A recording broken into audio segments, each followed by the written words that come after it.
Christian nationalism is the promotion of Christian politicians in order not just to promote conservative values, but to enshrine Christian values, Christian morality. We need the 10 Commandments at the courthouse, prayers in schools, the Bible in the curriculum, Christian Trinitarian prayers in the name of Jesus at courthouses, the Congress, the Senate, inaugurations. All of it has to take on a Christian manifestation.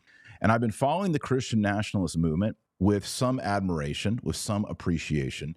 As I listen to them and as I read them, there is a strong Protestant bent.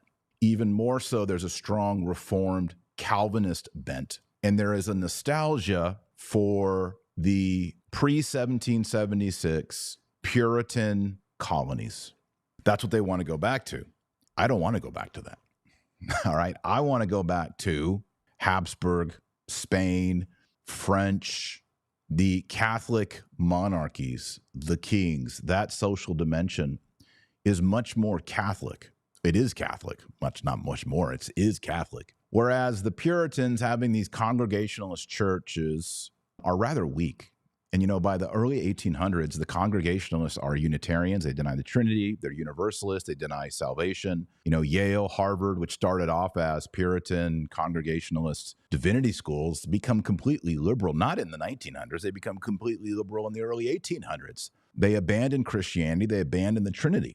And so we need something that's more substantial, more dogmatic. And so as I've analyzed this and looked at the philosophy and the theology, primarily of St. Augustine and Thomas Aquinas, I cooked up Christian Patriot. And I'm going to suggest that according to Thomas Aquinas, under the virtue of justice and under the virtue of piety, we have patriotism. And that is the proper linguistic and conceptual model by which we as Christians, even more so we as Catholics, need to apply in the next 3 decades, chiefly this decade now. We really need to get on the ball. But over the next 3 decades, it's over. It's all lost. That's our window, in my opinion. This is not about just being more conservative. This has to do with the total conversion and transformation of the human heart to have faith, hope, and charity. Satan has blinded and tricked people. And the only one who can defeat Satan is Jesus Christ.